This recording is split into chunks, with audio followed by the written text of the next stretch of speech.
ആദ്യം നമ്മൾ കുറച്ച് വലിയ മീൻ എടുത്തിട്ട് അത് നന്നായി കഴുകി വൃത്തിയാക്കിയതിന് ശേഷം അതിനകത്തേക്ക് മഞ്ഞൾപ്പൊടി, മുളക് പൊടി, കുരുമുളക് പൊടി, ഉപ്പ് എന്നിവ ചേർത്ത് തിരുമ്മി ഫ്രിഡ്ജിനകത്ത് വെക്കണം.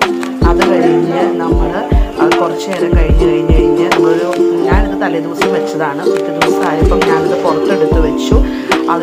ഇത് അടച്ച് സൂക്ഷിച്ചതിന് ശേഷം നമ്മൾ പാൻ അടുപ്പത്ത് വെച്ചിട്ട് അതിനകത്തേക്ക് വെളിച്ചെണ്ണ ഒഴിച്ച് കടുക് പൊട്ടിക്കുക, ലേശം ഉലുവയും ചേർത്ത് വരട്ടിയതിന് ശേഷം അതിനകത്തേക്ക് നമ്മൾ സവാള, പച്ചമുളക്, ഇഞ്ചി, കറിവേപ്പില എന്നിവ ചേർത്ത് നമ്മൾ ശരിക്കും ഇളക്കുക.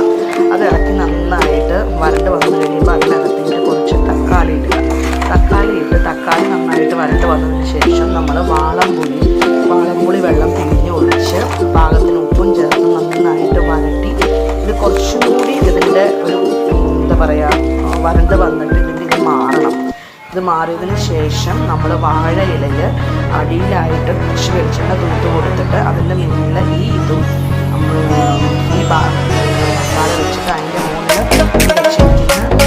ഒരു മീൻ എടുത്ത് വെച്ചിട്ട് അതിൻ്റെ മുകളിൽ നമ്മൾ ഈ മസാല തിരികെ വെച്ചിട്ട് നമ്മൾ വാഴയില കെട്ടി എയർ ഫ്രയർ വെച്ച് ചൂടാക്കി കഴിയുമ്പോൾ 10 മിനിറ്റ് ഞാൻ 10 മിനിറ്റാണ് വെക്കാറ്. ഒരു വശം 10 മിനിറ്റ് വെന്ത് കഴിയുമ്പോൾ അടുത്ത വശം 10 മിനിറ്റ് കഴിക്കാറാവുമ്പോൾ നമ്മൾ കഴിക്കുകയാണ് പതിവ്. അപ്പം ഞാനിത് ശരിക്കും ആവുന്നേ ഉള്ളൂ. ശരിക്കും ഇത് വരണ്ട് വരണം, നന്നായിട്ട് വരച്ച് കളർ മാറി ആ പുളിവെള്ളം എല്ലാം അതിനകത്ത് കുടിച്ച് നല്ല ഇതായിട്ട് വരട്ടോ. അന്ന് കഴിഞ്ഞിട്ട് ഇത് കുറച്ച് നേരം ഇവിടെ നിന്ന് വേവട്ടെ. ചിലവർ ഇത് നന്നായിട്ട് വെള്ളം പറ്റിച്ച് കുറുകി വരുന്ന ഭാഗത്തിലെടുക്കും. ചിലവർ ലേശം ഗ്രേവി ഇഷ്ടമുള്ളവർ അത് ഒരു ലേശം ഇങ്ങനത്തെ ടൈപ്പിലെടുക്കും. ഇവിടെ ഞാനിപ്പോൾ ഇങ്ങനത്തെ ടൈപ്പിലാണ് എടുക്കുന്നത്. ഇവിടെ ഉള്ളവർക്ക് ഗ്രേവി വേണം. അപ്പോൾ ഇങ്ങനെയാണ് എടുക്കുന്നത്. അത് കഴിഞ്ഞിട്ട് നമ്മളത് ഓഫ് ചെയ്ത് അത് സിമ്മിലിടുക, അല്ലെങ്കിൽ ഓഫ് ചെയ്തതിന് ശേഷം നമ്മൾ ഓരോരോ വാഴകളായിട്ട് നമ്മൾ എടുത്ത് വയ്ക്കുക. നമ്മൾ എടുത്ത് വെച്ചിട്ട്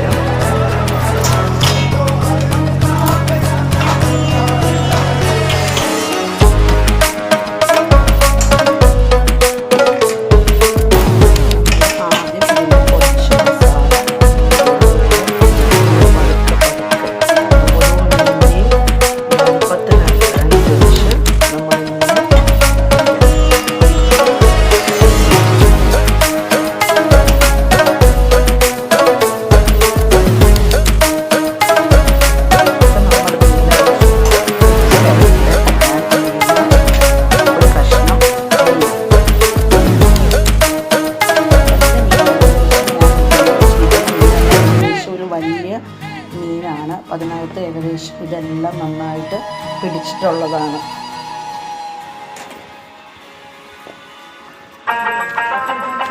അപ്പം ഞാൻ എടുത്ത് കുറച്ച് അലിയാൻ വേണ്ടിയിട്ട് പുറത്ത് വെച്ചതായിരുന്നു, ഫ്രീസറിനകത്തായിരുന്നു വെച്ചത്. അത് കഴിഞ്ഞിട്ട് നമ്മളിത്